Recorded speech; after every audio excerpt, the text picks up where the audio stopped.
புறம் இல்லை இவர் வந்து அண்ணாமலை அவர்கள் ஒரு கட்சி ஆரம்பிப்பார். ஆனால் உடனடியாக ஆரம்பிப்பாரா இல்லையாங்கிறது தெரியல. ஆனால் வந்து இனிமேல் வந்து களமே மாறிடுச்சு 2026க்கு அப்புறம். விஜய் அவர்கள் உள்ளார வந்ததுக்கப்புறம் ஒட்டுமொத்தமாக ஆட்டத்தை கலைச்சி போட்டார். விஜய் அவர்களை நோக்கி வரக்கூடிய இளைஞர்கள்லாம் தற்கூரிகள், அவங்களெல்லாம் அரசியல் புரிதல் இல்லை, அரசியல்னாவே என்னன்னு தெரியாது. விஜய் அவர்கள் வந்து இன்னைக்கு சொல்லக்கூடிய சோக்கால் சாதி மத பண அரசியலை உடைச்சிருக்காரு. அப்போ ஒரு நல்ல உண்மையான ஒரு நல்ல அரசியலை அண்ணன் அண்ணாமலையை நீங்கள் நீக்கிறனால எங்களுக்கு அதில் உடன்பாடு இல்லை, அவர் தலைவராக இல்லாத இடத்துல எங்களுக்கு மட்டும் எதுக்கு அதிகாரம், அவர் காரியகர்த்தாவாக ஒர்க் பண்ணுற மாதிரி நாங்களும் அதே அடிப்படை தொண்டனாக ஒர்க் பண்ணுறோன்னு யாராவது பாஜகவின் முகமா இருந்தவர் பாஜக தமிழகத்து பாஜகவினுடைய முகம் அவர். அப்போ அவர் முழுசா அந்த பிளாஸ்டிக் சர்ஜரி பண்ண வேண்டிய சூழ்நிலையில் இருக்கார். பாதிப்புகள் நேயர்களுக்கு வணக்கம். நான் பவித்ரா சேபியர். இன்றைய நேர்காணலில் நம்மோடு இணைந்திருக்கிறார் அரசியல் விமர்சகர் நந்தகுமார் சார். அவர்கிட்ட பேசலாம் வாங்க. வணக்கம் சார். வணக்கம் பவித்ரா. அண்ணாமலை ஒரு முக்கியமான விஷயம், இன்னைக்கு டெல்லி போயிருக்காரு, அங்க இருக்கக்கூடிய பாஜக தலைவர்களை சந்திக்க போறாரு. அதுவும் அவர் போன கார்ல வந்து கொடி இல்லை அப்படிங்கிற விமர்சனம், அவர் கட்சியில இருந்து விலக போறாரா இல்ல அவங்க சமரசம் பேச போறாங்களா, புது கட்சி தொடங்க போறாரா அப்படின்னு பல்வேறு கேள்விகளை இவருடைய இந்த பயணம் அப்படிங்கிறது கொண்டு வருது. நீங்க என்ன நினைக்கிறீங்க? என்ன மாதிரி பயணம் இது? இல்லை, இது ரொம்ப நாளாவே ஒரு என்ன சொல்கிறது, நீர் பூத்த நெருப்பு மாதிரி தான் இது போய்கிட்டு இருக்கு. எலெக்ஷனுக்கு முன்னாடி இருந்தெல்லாம் அவர் வருவாருன்னு சொல்கிறார், தனி கட்சியெலாம் ஆரம்பிப்பாங்கன்னாங்க. அதுக்கப்புறம் அது இல்லாமல் இருந்துச்சு. இப்போ இந்த கடந்த சமீபமாக ஒரு 3-4 நாளில் நேற்று கூட நேஷ்னல் மீடியாவில் கூட நிறையா இதுதான் பெரிய ட்ரெண்டிங். அது சம்மந்தப்பட்ட ஒரு டிபேட்டில் கூட நான் பார்ட்டிசிபேட் பண்ணியிருந்தேன். ஸோ இது வந்து இன்றைக்கி அவரை சார்ந்த நபர்கள் சொல்கிறது பூரா இல்லை இவர் வந்து அண்ணாமலை அவர்கள் ஒரு கட்சி ஆரம்பிப்பார், ஆனால் உடனடியாக ஆரம்பிப்பாரா இல்லையாங்கிறது தெரியல. ஆனால் வந்து அவர் வந்து இஸ் அன்ஹாப்பி.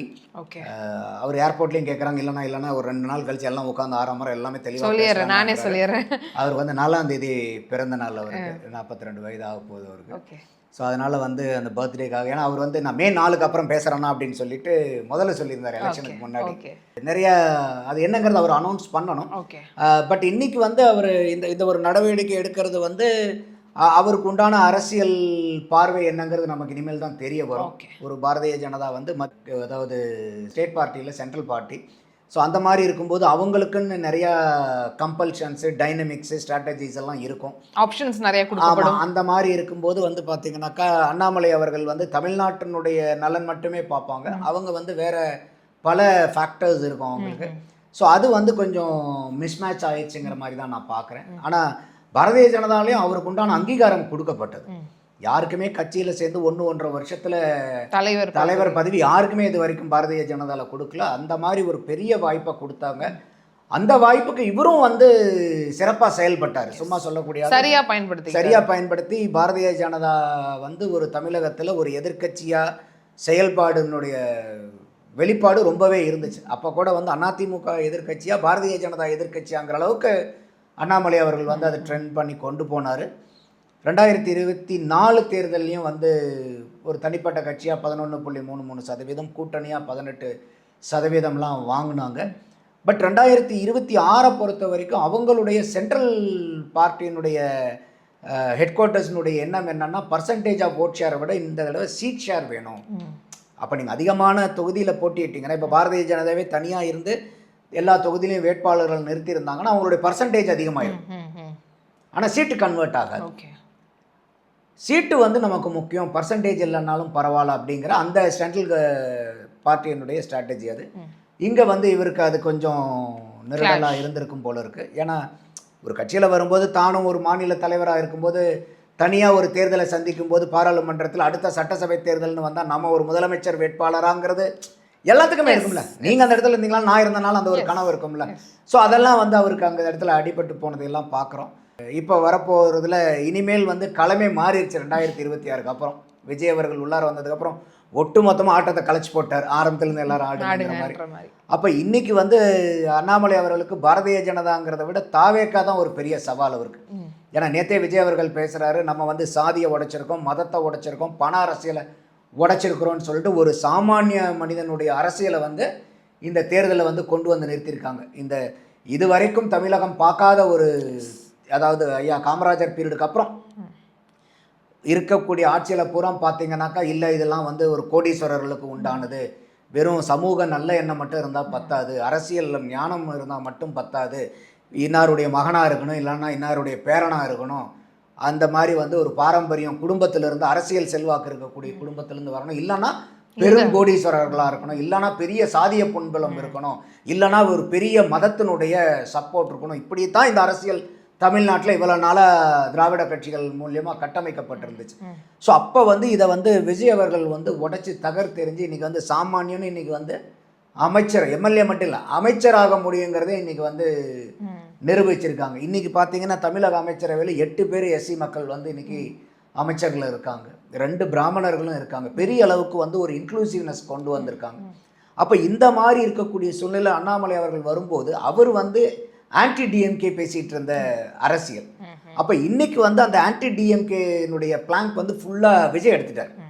அப்போ இன்னைக்கு வந்து சேலஞ்ச் என்னன்னாக்கா எப்படி வந்து அவர் தாவேக்காவை அணுக போறாரு, எதிர்கொள்ள போறாரு, எந்த பாயிண்ட்ல டிஃபர் ஆக போறாரு. அதே மாதிரி வந்து பார்த்தீங்கன்னாக்கா இப்போதான் வந்து தமிழகம் வந்து ஒரு ஒரு ஒரு ஒரு பரிச்சார்த்த முறையில் தாவேக்காவை வந்து விஜய் அவர்களை வந்து கொண்டு வந்து நிறுத்தியிருக்கு. அந்த ஒரு பொலிட்டிக்கல் எக்ஸ்பெரிமெண்ட்டில் கொண்டு வந்திருக்காங்க.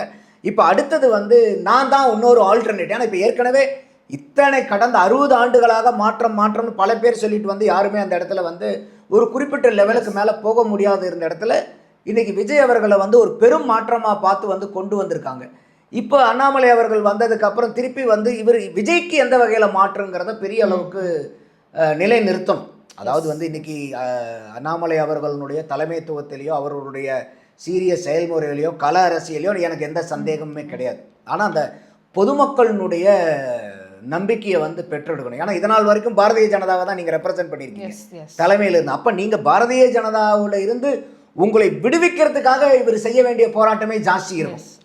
அந்த ஒரு போர்வையிலிருந்து வெளியே வந்து தனித்துவமா தெரியணும். இப்பயே என்ன பேசுறாங்க, இல்லை இது பாரதிய ஜனதா வந்து இனிமேல் திமுக அண்ணா திமுகவோட கூட்டணி வச்சா இது வந்து தாவேக்காவை வீழ்த்துறது கஷ்டம், அப்போ தனியாக வந்து இன்னொரு ஃபோர்ஸை உள்ளார கொண்டு வரலாம். அப்போ அண்ணாமலையை வந்து பாரதிய ஜனதா ஆசீர்வதிச்சே தான் வந்து அவரை உள்ளார கொண்டு வராங்க. அப்போ இப்படியெல்லாம் பல நெரேட்டிவ்ஸ் வந்து பொலிட்டிக்கல் ஃபீல்டில் இருக்குது. அப்போ இதையெல்லாம் உடைச்சிட்டு அண்ணாமலை அவர்கள் வெளியே வரணும். இது வந்து சாதாரணமாக இல்லை, ஒரு சாதாரண ஆள் சரி இந்த கட்சியிலேருந்து அந்த கட்சிக்கு போயிட்டா இருப்பான், அதனால் அவர் இனிமேல் அந்த கட்சி பாஜகவின் முகமா இருந்தவர், பாஜக தமிழகத்து பாஜகவினுடைய முகம் அவர். அப்போ அவர் முழுசா அந்த பிளாஸ்டிக் சர்ஜரி பண்ண வேண்டிய சூழ்நிலையில் இருக்கார். முழுசாவே அவருடைய முகத்தையும் அடையாளத்தையும் மாற்ற வேண்டிய கட்டாயத்தில் இருக்கு. அப்போ அவர் மேலே வந்து ஒரு நம்பிக்கைக்கு மக்கள் நம்பிக்க முடியாத அளவுக்கு அவர் மேலே விமர்சனங்கள் வைக்கிறதுக்கு நிறையா வாய்ப்புகள் வரும். அப்போ அதையெல்லாம் உடைச்சு அவர் வந்து தன்னைய பரிசுத்தமானவங்கிறத ப்ரூவ் பண்ணிக்கணும், பாரதிய ஜனதாவுக்கும் எனக்கும் சம்பந்தம் இல்லைங்கிறத ப்ரூவ் பண்ணணும். அதுக்கப்புறம் வந்து இன்னைக்கு வரைக்கும் அண்ணாமலை அவர்களுக்கு கட்சிக்கு வந்து 1.5 வருஷத்தில் வந்து பதவி கிடைச்சி அதுக்கப்புறம் இவ்வளோ தூரம் அண்ணாமலை அவர்கள் பாப்புலர் ஆனதுக்கு காரணம் மத்திய அரசாங்கத்தினுடைய பாரதிய ஜனதாவுடைய பேக்கப் இல்லாமல் இது நடக்காது. ஓகே, ஏன்னா அவங்களுக்கு வந்து இன்னைக்கு இப்போ திமுக எதிர்ப்பு அண்ணா திமுக எதிர்ப்பு கூட எத்தனையோ பேர் பேசியிருக்காங்க.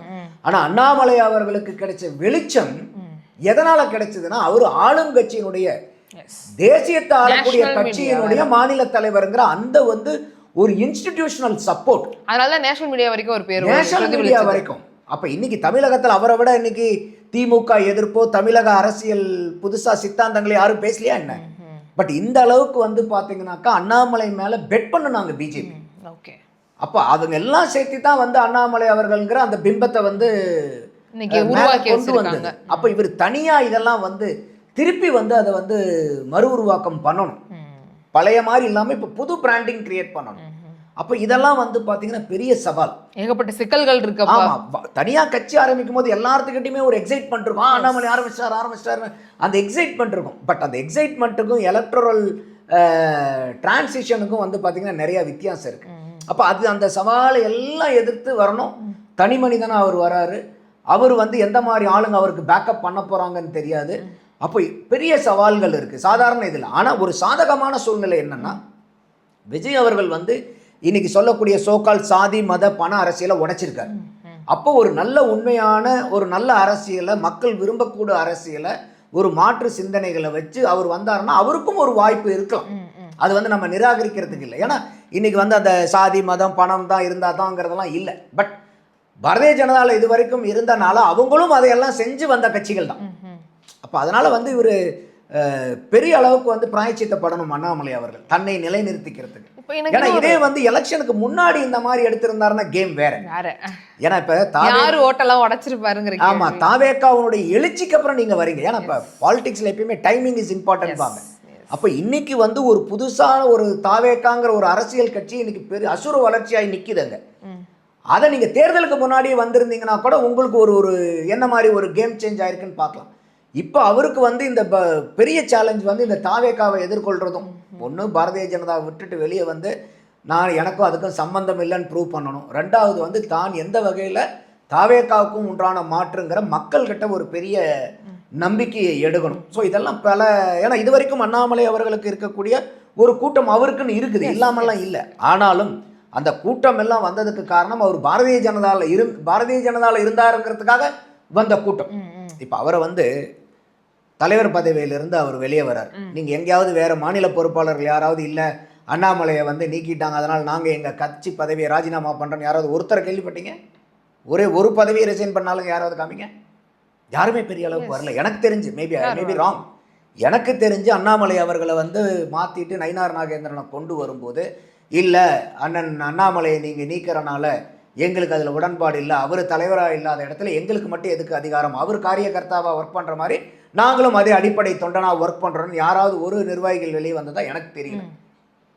அப்போ அதெல்லாம் நம்ம ரொம்ப கூர்ந்து கவனித்து பார்க்க வேண்டியதாக இருக்குது. Okay sir. ஆனால் இப்போ இன்னொரு கேள்வி வருது சார். ஏற்கனவே இப்போ விஜய் அவர்கள் பேசும்போது அதிமுகவை நீர்த்து போகிற மாதிரி தான் பேசுகிறார். திமுக தான், ஸ்டாலின் தான், ஆனால் வேற எல்லாருமே கணக்கு இல்லை, அவங்க சம்மந்தம் இல்லைன்னு. அதிமுகலையும் பல்வேறு பிரச்சனைகள், பிரிவினைகள் சேர்றாங்க, அப்படியும் வெளியே வராங்க அப்படின்னு ஒரு பிரச்சனை போய்கிட்டே இருக்கு. திமுகவுடைய செயல்பாடுகளும் குறைஞ்சிரும், ஏன்னா இப்போ அவங்க ஆட்சியில் எல்லாம் இருக்காங்க. இப்போ அண்ணாமலை புதிய கட்சி ஒன்று தொடங்குறாரு. அப்படி தமிழகம் வந்து அடுத்த தேர்தல் களம், அடுத்த புதிய கட்சிகள், இந்த திராவிட ஆட்சிகள் இருந்தது, திராவிட மாற்று திராவிடங்கள் இருந்ததுங்கிறது நீர்த்து போய் புது கட்சிகள் வருது, புதிய தலைவர்கள் வருதுன்னு அரசியல் மாறுதா சார்? Nothing change except change nothing is பெர்மனன்ட்னு சொல்லுவாங்க. அந்த மாதிரி மாற்றம் ஒன்றே மாறாது. ஸோ இந்த மாதிரி புதிய கட்சிகள்லாம் வரட்டும். நான் அண்ணாமலை அவர்கள் வர்றதை வரவேற்கிறேன். நான் அவருக்கு உண்டான சாதக பாதகங்கள் என்னன்னு தான் நான் இவ்வளோ நேரம் சொல்லிட்டு இருந்தேன். இந்த மாதிரி பல பேர் வரட்டும். மக்களுக்கு வந்து நிறைய சாய்ஸ் இருக்கட்டும். அப்போதான் வந்து மக்களுக்கு வந்து இன்னும் நிறைய அரசியல் சிந்தனைகள் வந்து ஏற்படும். அதுவும் இல்லாமல் இப்போ வந்து விஜய் அவர்கள் வந்தனால நம்ம பல நேரத்தில் சொல்லிக்கிட்டு இருந்தோம், ஏற்கனவே தேர்தலில் இருந்தே சொல்லிக்கிட்டு இருக்கோம், முன்னாடி இருந்தே விஜய் அவர்களை நோக்கி வரக்கூடிய இளைஞர்கள்லாம் தற்கூரிகள், அவங்களெல்லாம் அரசியல் புரிதல் இல்லை, அரசியல்னாவே என்னன்னு தெரியாது, அரசியல் சித்தாந்தம்னா என்னன்னு தெரியுமா, கொள்கை என்னன்னு தெரியுமா, கோட்பாடுகள் என்னன்னு தெரியும், இதெல்லாம் வெறும் ஜாம்பி கூட்டம், இவங்க வந்து தற்கூரி கூட்டம்னு தீத்தாங்க. அப்பயே நம்ம சொன்னோம், ஏங்க இன்னைக்கு வரக்கூடிய இளைஞர்களுக்கு வந்து இன்னைக்கு அரசியல் தெரியாமல் இருக்கலாம், ஆனால் இன்றைக்கி ஒருத்தர் நீங்கள் நடிகர் வந்துட்டாருன்னு இவ்வளோ தூரம் வசப்படுறீங்க, ஆனால் இத்தனை இளைஞர்களை வந்து அரசியல் பக்கம் கூட்டு வரார். அப்போ இன்னைக்கு அரசியல் தெரியாமல் இருக்கலாம். இப்போ நம்ம வீட்டில் இருக்கிற பசங்களுக்கு பூரா அரசியலில் கரைச்சி குடிச்சிடுவீங்களா?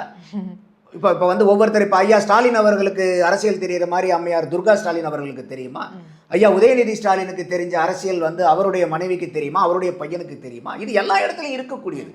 ஆனால் இப்போ நம்ம பார்த்த மாற்றம் என்னென்னா, பரவாயில்ல அந்த மாதிரி வந்து ஒரு விளையாட்டுக்கு பின்னாடியும் சினிமாவுக்கு பின்னாடியும் இருந்த பெருங்கூட்டம் விஜய் அவர்களுடைய அரசியல் வருகையினால இன்னைக்கு அவங்க பூரா அரசியலுக்குள்ளார வந்திருக்காங்க. அசம்பிளியை கவனிக்கிறாங்க, என்ன நடக்குதுன்னு கவனிக்கிறாங்க, யார் பேசுறா என்ன பேசுறா எல்லாத்தையும் கவனிக்கிறாங்க, லைவ் பாக்குறாங்க. ஐபிஎல்லே யாரையும் பார்க்கல பவித்ரா. அந்த அளவுக்கு தமிழ்நாட்டில் வந்து நித்த அரசியல் நிகழ்வு என்ன நடக்குதுன்னு அத்தனை இளைஞர்களும், குறிப்பா மகளிர், வீட்டில் இருக்கக்கூடிய ஒவ்வொரு மகளிரும் அரசியல் நம்ம வீட்டில் பேசினா ஏங்க இதையா பேசிட்டு இருக்கீங்கன்னு சொல்லக்கூடியவங்க கூட இன்னைக்கு என்ன நடக்குது ஏது நடக்குதுன்னு பசங்க பிள்ளைங்க வீட்டில் இருக்கக்கூடிய பெண்மணிகள் வயசானவங்க பார்க்குறாங்கன்னா அதற்கு பெரிய காரணம் விஜய் அவர்கள் அரசியலுக்கு வந்தது தான்.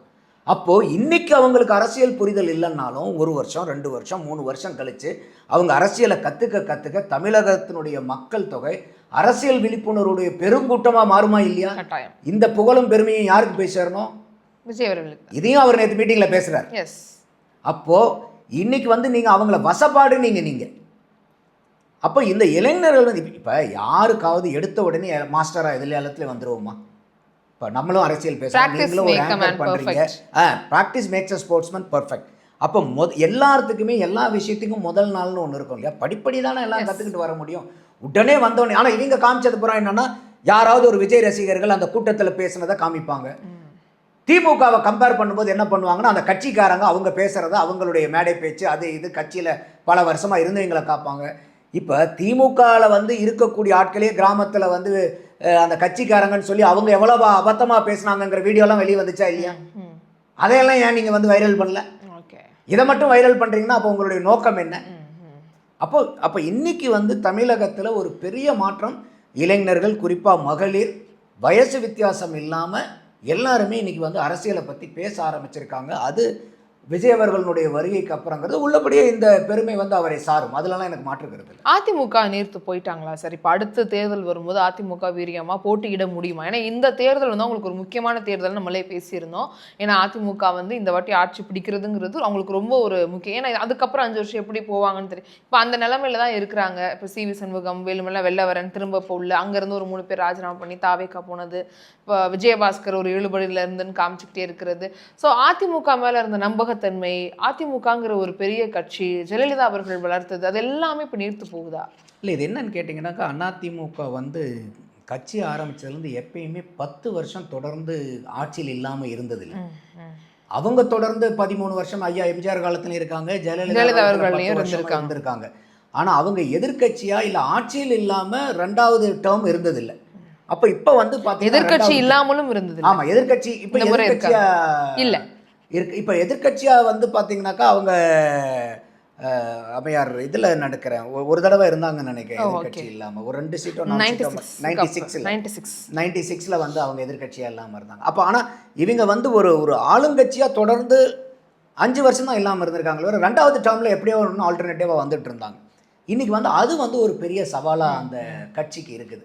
2வது வந்து பார்த்தீங்கன்னாக்கா இன்றைக்கி அந்த எப்பயுமே சொல்லுவாங்க இல்லையா, success as many fathers, failure is an orphan. அப்போ ஒரு தோல்வின்னு வரும்போது எல்லாருமே வந்து கொஞ்சம் சோர்வடைகிறாங்க. அந்த இடத்துல என்னையை பொறுத்த வரைக்கும் நான் தேர்தல் முடிவு வந்ததுலேருந்தே நான் இதை பதிவு பண்ணிகிட்ருக்கேன். அதிமுக தோற்றதை விட திமுக தோற்றது ஜாஸ்தி. திமுக 133 எம்எல்ஏ வச்சுருந்தாங்க, இப்போ 59 எம்எல்ஏ, 74 எம்எல்ஏ காணோம். அதில் அவங்க கட்சி தலைவர் முன்னாள் முதலமைச்சரை இந்நாள் எம்எல்ஏன்னு சொல்ல முடியாத அளவுக்கு தோற்று போயிருக்காங்க. கட்சியினுடைய பொதுச் செயலாளர் ஐயா துரைமுருகன் தோற்று போயிருக்கார். 15-16 அமைச்சர் பெருமக்கள் தோற்று போயிருக்காங்க. அப்போ அவங்க எம்எல்ஏக்களை பார்க்கும்போது 74 எம்எல்ஏக்களை காணோம். அதாவது 56% எம்எல்ஏக்கள் இல்லை. அதிமுக எடுத்துக்கிட்டிங்கன்னா 66 எம்எல்ஏ இருந்தாங்க இந்த எலெக்ஷனுக்கு முன்னாடி. அவங்களுக்கு இப்போ 47 எம்எல்ஏ. அப்போ 19 எம்எல்ஏவை தான் காணும். சதவீதத்தில் 29. அதிமுகவை விட 2 மடங்கு, இங்க 29% இல்லை, அங்க 56% இல்லை, 2 மடங்கு திமுகவுக்கு சேதாரம் ஜாஸ்தி. அதை ஏன் அதிமுக காரங்களே புரிஞ்சுக்க மறுக்கிறாங்கிறது தான் என்னுடைய பார்வை. அப்போ இதுல வந்து அவங்க சொல்லக்கூடியது என்னன்னு கேட்டீங்கன்னாக்கா, அதிமுக திமுக கூடயே போய் கைகோர்த்து ஆட்சி அமைக்கலாம்னு முடிவு பண்ணதுக்கு அப்புறம் எங்களுக்கு வந்து இதுல பயணம் பண்றதுக்கு இடர்பாடுகள் இல்லை அப்படிங்கிற ஒரு விமர்சனம். அது வந்து பார்த்தீங்கன்னா பல நபர்கள் வந்து இதைத்தான் காரணமாக சொல்கிறாங்க. ராஜினாமா பண்ண எம்எல்ஏக்கள் மட்டும் இல்லை, அந்த கட்சியில் இருந்த முன்னாள் எம்பிக்கள் வராங்க, முன்னாள் அமைச்சர்கள் வராங்க, பல நிர்வாகிகள் வரும்போது எல்லாருமே இந்த குற்றச்சாட்டை தான் சொல்கிறாங்க. அப்போ அதுதான் அவங்களுக்கு வந்து ஒரு பெருத்த சேதாரமாக இருக்குதுன்னு நான் பார்க்குறேன். அதை வந்து பெரிய அளவுக்கு அதிமுக வந்து பிராயச்சித்தப்படணும். திமுகவில் இந்த இது இல்லை. அங்கேருந்து அவங்க இன்றைக்கும் ஜென்சி இப்போ மீட்டிங்கை போட்டு நாங்கள் கொத்தூஸ் தாண்டா, நாங்கள் கொத்தடிமை தாண்டாங்கிற அளவுக்கு அவங்க பெருமை பேசிக்கிட்டு இருக்காங்க. நாங்கள் கொத்தடிமை தானே அவங்களே ஒத்துக்கிறாங்க, என்டார்ஸ்மெண்ட் கொடுத்துக்கிட்டு இருக்காங்க. என்ன பண்ணுனாலும் இப்போ அதிமுகவில் நாச்சுக்கு பாருங்க, இவங்க எப்பயுமே திமுக முதல்ல சொல்லிட்டு இருந்தது ஆனால் என்னன்னு தெரியுமா, அடிமை திமுக, அமித்ஷா திமுக அப்படிங்கிறதெல்லாம் இவர் வந்து அடிமையெல்லாம் சொல்லிட்டு இருந்தாங்க. இப்போ இந்த இடத்துல அதிமுகவில் திமுக கூட கைகோர்த்ததுக்காக கலக குரல் எழுப்புது. அடிமை கூட்டமா பேச முடியுது, வெளியே வர முடியுது. அடிமை கூட்டமா இருந்தா இந்த கலக குரல் எழுப்புமா? இங்க திமுக அதே செயலை தான் திமுகவும் செஞ்சது. ஏன் இங்க கலக குரல் வரப்போ அடிமை கூட்டம் எதுங்கிறது மக்களுக்கு புரியாதா? நீங்க மீட்டிங் வேற போட்டு ஆமாங்க நாங்க கொத்தடிமை தாங்கன்னு புதுசா வேற போட்டு நாங்க கொத்தூஸ் அப்படிங்கிறார் ஒருத்தர் நண்பர். அப்போ இதனால் வரைக்கும் நீங்க வந்து அதிமுகவை பார்த்து அடிமை கூட்டம்னு சொன்னது எந்த தார்மீக உரிமையாக திமுக இருக்குதா? இல்லை. அப்போ இது ஏன் அதிமுக காரங்க வந்து இதை கவனிக்க மறுக்கிறாங்கிறது தான் நமக்கு உள்ளபடியே வருத்தமான பார்வையாக இருக்குது. கண்டிப்பாக சார், களம் மாறுதான்னு பார்க்கலாம். என்னென்ன மாதிரியான செயல்பாடுகள், என்ன மாதிரி முடிவுகளை ஒவ்வொரு கட்சிகளும் எடுக்கிறாங்க அப்படிங்கிறத குறித்து தான் இது மாறும் அப்படின்னு நம்புகிறேன். நீங்கள் இவ்வளோ நேரம் பேசினா உங்களுடைய கருத்துக்களுக்காகவும் உங்களுடைய நேரத்துக்காகவும் ரொம்ப நன்றி சார். மற்றும் ஒரு சந்திப்பில் கண்டிப்பாக சந்திக்கலாம். நன்றி. நன்றி பவித்ரா.